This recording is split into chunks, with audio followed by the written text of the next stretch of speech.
ever since a child, I've always liked to be around others and connect with other people and just to share intimate moments with different types of people, and just to create beautiful friendships. And like I said earlier, just connecting with other people was always sort of something I love to do. In class, I often found myself trying to get other people's attention and trying to talk to other people, and I realized that I have kind of created a lot of friendships along the way, right? But oftentimes I realized that it stopped at a very surface level. That when I would try to express something of myself when in need of somebody else's help at that time, they were nowhere to be found. I realized that I didn't really have any or many true friends. I only had some true friends.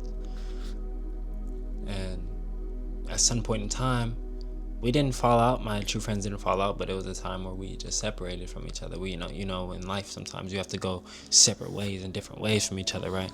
So I was alone. And when I was alone, I think I didn't accept that I was alone. I kept trying to talk to different people and connect with different girls and women, stuff like that. I think we all know how that goes sometimes. You miss some of the shots. Some of the shots that you take with these girls, they didn't go in. They can make you feel like you're less of yourself. They can make you feel unworthy of real friendships or real relationships or something real. So what was real to me? I had to define what was real. I kept seeing people post online, and social media is a big thing. Like, you feel like you can connect with anybody, anywhere.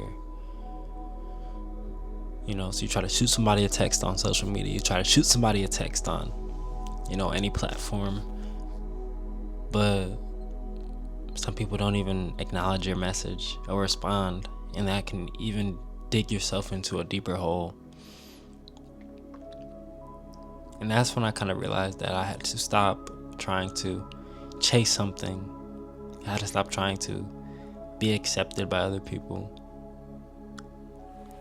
I started to just be to myself. I started to enjoy my own company. I started to do the things that I actually love to do. Basketball, join a basketball team, meditation, nature, going outside, and started to do the things that I love to do, because at the end of the day, sometimes all you got is yourself. What I'm saying? There's going to be some people who come along the way who are going to be there for you, who are going to show you this love and show you the abundance of joy that you've always been wanting. But at the end of the day, you can't really rely on other people to give you something that you can give to yourself. And it's not to say that I wasn't sad, or it's unrealistic to say that I didn't process my own emotions, but I feel like I was kind of limiting my own self-love in a way by trying to connect with other people, by trying to always be involved in other people's lives, but they wouldn't be the first to text me. They wouldn't be the first to ask me to hang out. They wouldn't be the first to do anything. So, and I also had some friends who started to say that I would use them and I would not respect them and things like that, but that's not even of my nature. So I kind of just, I don't know. Sometimes you have to just be by yourself. If you keep getting rejected, if these people keep,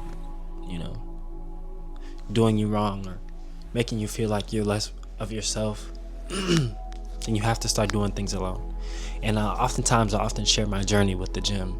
And the gym isn't just a place where you lift weights. The gym is a place for you to go and to release some of the things that, just to release some of that bad energy, to get your body moving. Nothing goes wrong with getting up and getting active. You know what I'm saying?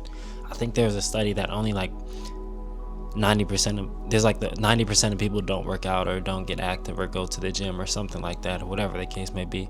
I'm not a professional, I'm not a scientist, I'm not an athletic trainer, but what I am is a human being with a soul who likes to inspire others. So I really do encourage you to get up, get out, get active in some way, shape, or form. If you're unhappy with yourself, at the end of the day, all you have is yourself. So at least make yourself proud. And that was one of the things I had to do for myself. I looked in the mirror. I said, am I happy with myself? I don't think I was happy with myself.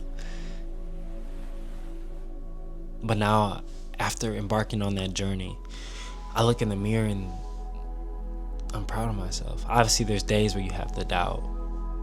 There's days where you feel like you're not going in the right direction. You feel like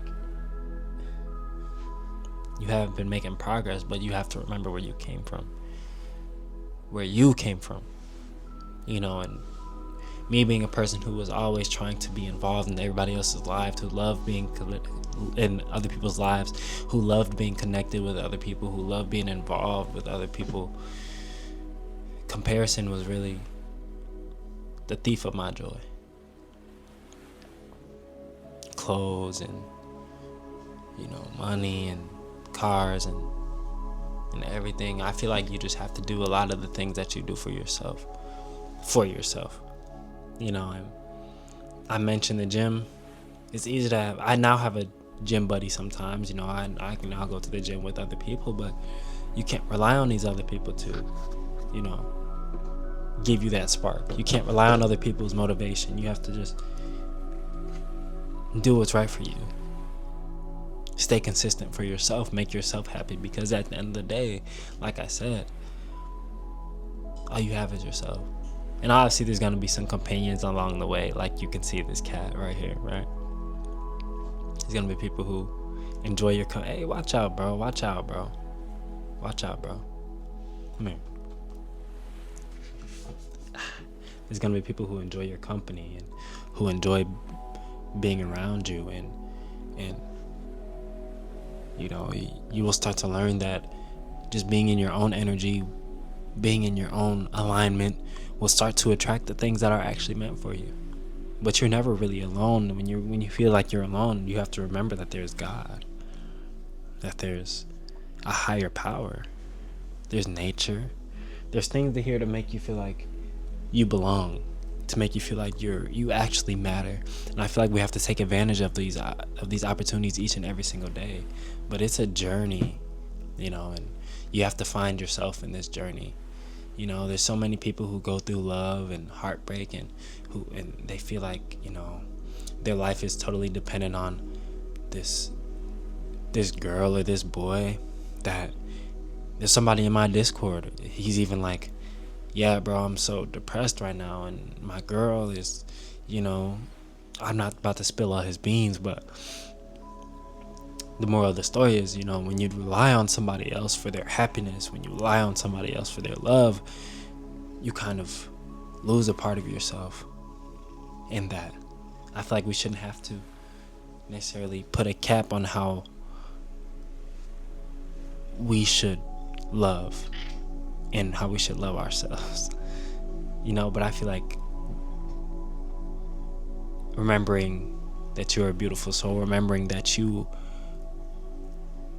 are capable of making yourself happy and making sure that you're okay and showing up for yourself is a lot more important than trying to be there for somebody else, especially when you have nothing to pour from, especially when your cup is empty and you're trying to fill somebody else's cup. That's not only right to you, but you won't even be able to give them what they need, I guess. So be there for yourself, show up for yourself. Even when you feel like you have nobody, you have somebody.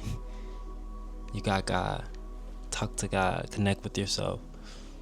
I really do appreciate y'all for staying to the end. If y'all really mess with this video, please come on, bro, watch out, bro. We're about to be done. Come on. If y'all really mess with the video, I appreciate y'all, man. Y'all have a blessed one.